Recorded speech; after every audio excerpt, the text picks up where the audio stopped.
ایک نوجوان لڑکا حضور کی بارگاہ میں حاضر ہوتا ہے، عرض کرتا ہے یا رسول اللہ صلی اللہ علیہ وسلم، کھجوروں کا میرا ایک باغ ہے اور میں چاہتا ہوں کہ وہاں اس باغ کے ارد گرد ایک دیوار بناؤں، لیکن یا رسول اللہ صلی اللہ علیہ وسلم میرا ایک پڑوسی ہے، ہمسایہ ہے، اس کا درخت درمیان میں آ گیا ہے، اگر میں وہ دیوار بناتا ہوں تو اس کا درخت دیوار کے اندر آتا ہے اور دیوار ٹیڑھی ہو جائے گی، یا رسول اللہ صلی اللہ علیہ وسلم میں نے اس سے کہا ہے یہ درخت مجھے بیچ دو، وہ بیچتا بھی نہیں، میں نے پہلے کہا مجھے دے دو، اس نے کہا نہیں دوں گا، میں نے کہا بیچ دو، وہ بیچنے کے لیے بھی تیار نہیں ہے، یا رسول اللہ صلی اللہ علیہ وسلم میری مدد فرمائیے۔ اب وہ یتیم تھا، حضور کی بارگاہ میں حاضر ہوا، نبی کریم صلی اللہ علیہ وآلہ وسلم نے فرمایا اس پڑوسی کو بلاؤ، حضور کی بارگاہ میں حاضر ہوا، حضور نے فرمایا یہ درخت دے دو اس کو، اس نے کہا میں نہیں دیتا یا رسول اللہ صلی اللہ علیہ وسلم، وہ غصے میں تھا، بہت ناراض تھا کہ اس بچے نے حضور کی بارگاہ میں شکایت کیوں کر دی، حضور نے ارشاد فرمایا اس کی رقم لے لو، پیسے لے لو، یہ درخت بیچ دو، اس نے کہا میں بیچتا بھی نہیں ویسے بھی نہیں دیتا، حضور اکرم صلی اللہ علیہ وآلہ وسلم نے ارشاد فرمایا، مسند امام احمد بن حنبل کی یہ روایت ہے، میرے آقا صلی اللہ علیہ وآلہ وسلم نے ارشاد فرمایا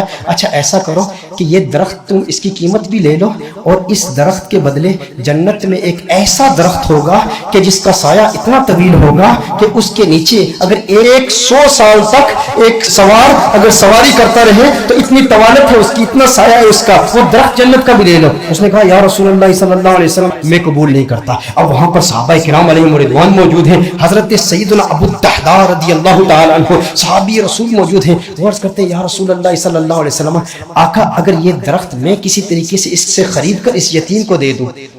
تو کیا یہ آپشن میرے لیے بھی اوپن ہے کہ جنت میں مجھے بھی وہ درخت مل جائے گا؟ اگر یہ درخت اس کے پڑوسی سے میں خرید کر اس یتیم کو دے دوں، میں کہتا ہوں یتیم سے میرے آقا صلی اللہ علیہ وسلم کو کس قدر پیار ہے، میرے آقا صلی اللہ علیہ وسلم سے عرض کرتا ہے کہ اگر یہ کسی طریقہ سے خرید لوں، خرید کر میں اس یتیم کو دے دوں تو کیا یہ آپشن میرے لیے بھی اوپن ہے؟ نبی کریم صلی اللہ علیہ وسلم نے ارشاد فرمایا ہاں تیرے لیے بھی ہے۔ حضرت ابو الدحداء رضی اللہ تعالی عنہ فوراً اس شخص کے پاس جاتے ہیں، آپ فرماتے ہیں تو مجھے جانتا ہے؟ کہا جانتا ہوں، تو وہی ہے نا جس کے باغ میں 600 کھجور کے بڑے بڑے درخت ہیں، تیرا باغ اتنا مشہور ہے کہ مدینہ منورہ کے بڑے بڑے تاجر تیرے باغ کی کھجوریں کھانے کے انتظار میں رہتے ہیں، اور اس باغ کے اندر پھر اتنا بڑا محل تعمیر کیا ہوا ہے، میٹھے پانی کا کنواں ہے، تو اتنا مشہور بندہ ہے، تیرے باغ کے چرچے تو پورے مدینے میں ہیں، پورے شہر میں ہر بندہ تجھے جانتا ہے۔ اس نے کہا کہ دیکھو کہ اگر تیرے اس ایک درخت کے عوض میں تمہیں اپنے 600 کھجور کے درختوں کا باغ دے دوں تو یہ سودا قبول ہے؟ یہ سودا قبول ہے؟ وہ حیران ہو گیا،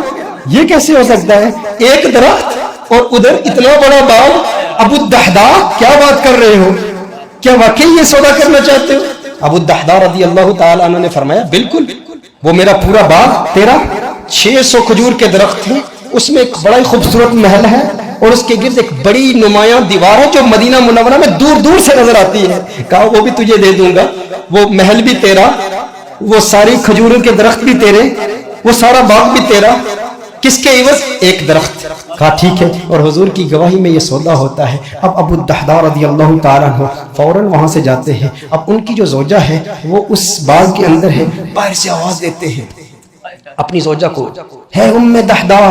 ذرا باہر آؤ باہر آؤ، میں نے اس باغ کو بیچ دیا ہے۔ اب ام دحداء جانتی ہیں یہ بہت بڑا تاجر ہے، بہت بڑا بزنس مین ہے، خسارے کا سودا نہیں کرتا، کبھی خسارے کا سودا نہیں کرتا۔ ام دحداء نے کہا ہے وہ دحداء کیسے سودا کیا ہے؟ کہا جنت کے ایک درخت کے عوض میں نے بیچا ہے۔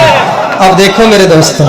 اب دیکھو ام دحداء وہ نیک بخت خاتون، وہ خوش قسمت خاتون، اس کی عظمتوں کو سلام۔ آج آپ سوچیں کہ اگر آپ کی بیوی ہوتی اور آپ اپنے گھر جاتے اور اپنی بیوی سے کہتے ارے سنتی ہو باہر آ جاؤ باہر آ جاؤ، گھر سے باہر نکلو، یہ گھر اللہ کی راہ میں دے دیا ہے، وہ کہتی ارے ابھی تو یہ نیا ٹی وی رکھا ہے، ابھی کچھ زیورات رکھے ہیں، زیورات تو نکالنے دو، ارے نادان انسان تو نے کیا کیا، گھر ہی اللہ کی راہ میں دے دیا۔ ابو الدحداء رضی اللہ تعالیٰ عنہ نے باہر سے آواز دی، کہا ایک جنت کے درخت کے عوض۔ ام دحداء نے یہ بات سنی، کہا تو نے بڑے منافع کا سودا کیا ہے، بہت منافع کا سودا کیا ہے۔ ام دحداء فوراً اپنے بچوں کو پکڑ کے اس گھر سے باہر نکلتی ہے، باغ سے باہر نکلتی ہے، اب ننھے بچوں کے ہاتھ میں کچھ کھجوریں بھی ہیں، کھجوریں ان کے ہاتھ سے نکال کے کہتی ہے اب یہ کھجوریں ہماری نہیں ہیں، میں نہیں چاہتی کہ کوئی ایک کھجور اللہ کے راہ میں دیے گئے مال سے میں اپنے جیب میں رکھ لوں، تو لے لے، کہیں اس کی وجہ سے جنت کے درخت میں ہمیں خسارہ نہ ہو، کہیں جنت کے درخت سے محروم نہ ہو جائے۔ ساری کھجوریں لے کر باغ کے اندر رکھ جاتی ہے۔ کہا کہ اس کا ایک ننھا بیٹا تھا، اس کے منہ میں ایک کھجور تھی،